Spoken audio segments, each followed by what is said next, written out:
Bonjour à tous et bienvenue sur excelformation.fr, votre formateur Excel de référence.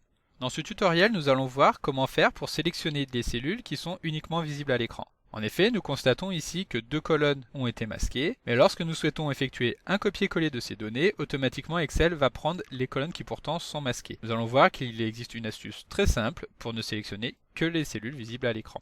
Si la vidéo vous plaît, n'hésitez pas à la liker et à la partager, et vous trouverez très régulièrement de nouvelles vidéos sur la chaîne, alors pensez à vous abonner pour ne manquer aucune astuce et devenir rapidement un pro d'Excel.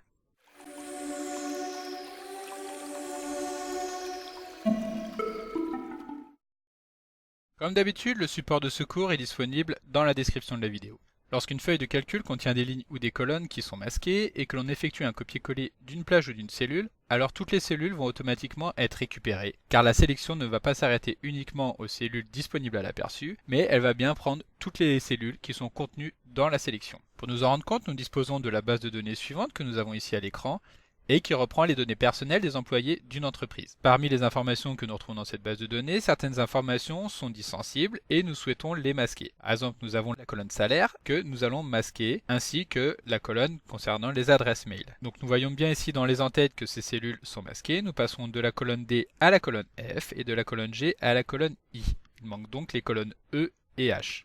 À présent, si nous sélectionnons les premières lignes de cette base de données, donc en prenant également les en-têtes, que nous effectuons un copier en appuyant sur la touche CTRL et la touche C, et qu'à un autre endroit de la feuille de calcul nous effectuons un coller, donc en appuyant sur CTRL et sur V, nous allons constater que les cellules qui pourtant étaient masquées, donc à savoir la colonne salaire annuel et la colonne email, ont ici été copiées. Donc, nous allons annuler le collage que nous avons effectué et maintenant nous allons vouloir sélectionner uniquement les cellules visibles. Donc pour pouvoir choisir quelles cellules nous souhaitons sélectionner, nous commençons par sélectionner le groupe de cellules comme nous venons juste de le faire, donc d'ici à ici par exemple. Puis nous allons nous rendre dans le menu Accueil du ruban. Ensuite, tout à droite, nous allons nous rendre sur le bouton Rechercher et sélectionner. Et ici, nous allons choisir le menu Sélectionner les cellules, ce qui permet d'ouvrir la fenêtre suivante dans laquelle nous pouvons sélectionner exactement le type de données que nous souhaitons conserver dans la sélection. Et donc il nous suffit de sélectionner l'option Cellules visibles seulement. Puis nous validons en appuyant sur la touche OK. Et nous pouvons maintenant voir que la sélection a été scindée en trois parties. Une première partie dans laquelle nous retrouvons les informations prénom, nom, sexe et date d'entrée dans l'entreprise. Une seconde partie avec le code postal et la ville. Et dans la dernière, nous retrouvons l'âge et le modèle de la voiture. Et donc si maintenant nous recommençons l'opération de copier-coller les données, donc en appuyant pour rappel sur la touche CTRL-C, puis lorsque nous avons sélectionné la destination dans laquelle nous souhaitons insérer les cellules, nous appuyons sur CTRL-V.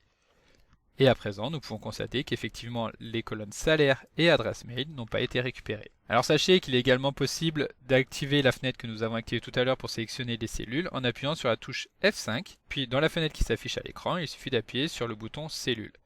Et nous retrouvons bien la même fenêtre. Enfin, sachez qu'il est possible d'aller encore plus vite en utilisant cette fois-ci le raccourci clavier Alt et point virgule. Donc nous commençons comme tout à l'heure par sélectionner l'ensemble de la plage des cellules, puis nous appuyons sur Alt et point virgule. Et de cette manière, la sélection a bien été scindée en trois parties.